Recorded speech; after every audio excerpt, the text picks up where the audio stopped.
السلام علیکم and very warm welcome to my YouTube channel. I am Fariha Idrees اور میرے ساتھ آج بیٹھے ہوئے نسیم صدیقی صاحب، بیورو ہیڈ ہیں ہمارے اب تک ٹی وی کے اور سینئر جرنلسٹ ہیں، کالم بھی لکھتے ہیں، آپ لوگ اچھی طریقے سے جانتے ہیں ان کو. آج میں نے جو دعوت دی ہے نسیم صدیقی صاحب کو، وہ اس لیے کہ میں نے آپ سے وعدہ کیا تھا کہ آپ کو آنکھوں دیکھا حال بھی بتائیں گے لاہور کے جلسے کا. اس کے حوالے سے میں نے پہلے آپ کو تفصیلاً بتایا تھا کہ کیوں وہ مایوس کن رہا اور اس کی اہمیت کیا ہے. ہم سب یہ جانتے ہیں کہ لاہور سینٹر آف پالیٹکس رہا ہے ہمیشہ سے. پاکستان بننے سے پہلے سے جو بھی اہم تحریک ہوئی اس کا آغاز یہیں سے ہوتا تھا. قیام پاکستان کا آغاز بھی یہیں سے ہوا، اسی لیے یہاں پر مینار پاکستان ایز اے مونیومنٹ آج موجود ہے. اس کے بعد جب سے پاکستان بنا کچھ چیدہ اہم تحریک جو کہ یہیں سے ان کا آغاز ہوا، مثلاً ذوالفقار علی بھٹو کی پیپلز پارٹی یہی وجود میں آئی. اس کے بعد everything is history as we know. Bhutto صاحب کے خلاف 1977 میں چلنے والی جو تحریک تھی پاکستانی قومی اتحاد کی، اس کا مرکز بھی یہی جگہ تھی. دین بے نظیر بھٹو نے جلاوطنی کے بعد جب وہ واپس پاکستان آئیں اور جس جلسے کا سب ذکر کرتے ہیں اور کہتے ہیں کہ وہ عمران خان صاحب کے 30 اکتوبر 2011 والا جلسہ جو کہ میں جس سے کمپیئر کری تھی اس سے بھی بڑا تھا، وہ بھی یہیں پر ہوا جس کی آج تک تمام لوگ مثالیں دیتے ہیں. جب 30 اکتوبر 2011 کو عمران خان صاحب کی پی ٹی آئی کا جلسہ وہاں پر ہوا، وہ میں نے خود کور کیا. میرے ساتھ صدیقی صاحب موجود ہیں، وہ مجھے بتا رہے ہیں کہ انہوں نے بے نظیر بھٹو والا بھی جلسہ کور کیا. اور پھر ابھی جو پی ڈی ایم کی تحریک کی آپ سمجھیں کلمنیشن تھی، جو بڑا اہم جلسہ ہونا تھا، وہ بھی صدیقی صاحب نے کور کیا. تو صدیقی صاحب تھینک یو سو مچ کہ آپ ہم سے یہ شیئر کرنے کے لیے آئے ہیں. ان سے میں نے کہا بھی تھا کہ کرونا کے دنوں میں جانا بڑی بہادری ہے، بٹ اب آگے صدیقی صاحب نے جو دیکھا کہ وہاں کیا ہوا وہ ہم ان سے پوچھتے ہیں.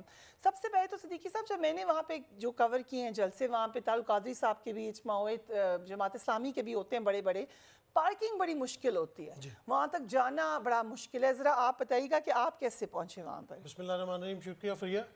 میں لاہور میں پیدا ہوا، لاہور میں اسکولنگ کالج میں گیا اور میں نے پولیٹکس میں بھرپور اپنا اسٹوڈنٹ لائف میں حصہ لیا. تو میں نے بہت جلسے دیکھے، بہت سے کور بھی کیے. اگر آپ محترمہ بے نظیر بھٹو مرحومہ کا لے لیں، جب وہ 86 میں آئی تھیں تو لاہور کی سڑکیں کراؤڈڈ تھیں اور ٹریفک بلاک ہوا تھا. اور جب وہ پہنچی ہیں داتا صاحب اور مینار پاکستان تو مطلب ہر طرف انسان ساری سر نظر آ رہے تھے. اگر آپ 90s میں آئی جی آئی کا جلسہ لے لیں جس میں الطاف حسین بھی آئے ہوئے تھے، اس وقت گجرانوالہ تک ٹریفک پھنسی ہوئی تھی، شیخوپورہ تک ٹریفک پھنسی ہوئی تھی اور ادھر قصور تک ٹریفک پھنسی ہوئی تھی. لاہور جو لوگ جانتے ہیں وہ سمجھ سکتے ہیں اس چیز کو. رائٹ، تو آپ بھی یہ سوچ کے گئے ہوں گے میں یہ سوچ کے گیا. اچھا، میں اپنی گاڑی پہ نکلا اور میں نے رستے میں 10 لوگوں کو فون کیا کہ یار میں تمہاری طرف آ کے گاڑی پارک کروں گا، اس کے بعد مجھے جلسے پہ جانا ہے. میں لاہور میں رہتا ہوں شوکت خانم کے پاس، وہ ایک کونا ہے اور داتا صاحب دوسرا کونا ہے. میں وہاں پہ سڑکوں سے نکلتا گیا، نہ کوئی کنٹینر نہ کوئی رکاوٹ، اور میں 10 منٹ میں ڈیوس روڈ پہنچ گیا. میرا ارادہ تھا کہ جیو میں میرے دوست ہیں ان کے پاس گاڑی کھڑی کروں گا. آگے میں نے دیکھا پھر ٹریفک خالی. میں گاڑی لیتا ہوا اسٹیشن کی طرف سے ہوتا ہوا تقریباً 15-20 منٹ میں میں شاہی قلعے کی دیوار تک پہنچ گیا. اور یہ کون سا ٹائم تھا؟ یہ ٹائم تھا جب بالکل جلسہ شروع ہونے والا تھا اور سارے قائدین جو ہے وہ جلسہ گاہ میں پہنچ چکے تھے.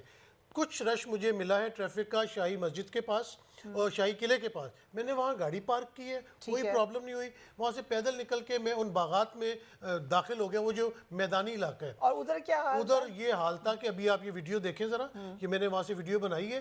میں آگے تک گیا ہوں شاہی مسجد کے پاس سے بالکل میدان سارے خالی. میں نے یہ پین کیا ہے، آپ دیکھ سکتے ہیں چاروں طرف سے بالکل خالی. پنڈال میں رش تھا اور پنڈال بھی انہوں نے بنایا تھا یادگار پاکستان سے 150-200 فٹ آگے کر کے. جو بڑے جلسے لاہور میں ہوئے وہ ہمیشہ یادگار پاکستان کی جو سیڑھیاں ہیں اس کے قریب جو ہے وہ سٹیج تیار ہوتا ہے. یہ اس سے بھی 200 فٹ آگے چلے گئے. رخ تھا ان کا داتا صاحب کی طرف. جب میں نے دیکھا کہ شاہی قلعہ شاہی مسجد کی طرف بالکل کوئی باہر رش ہی نہیں ہے تو میں وہاں سے چلتا ہوا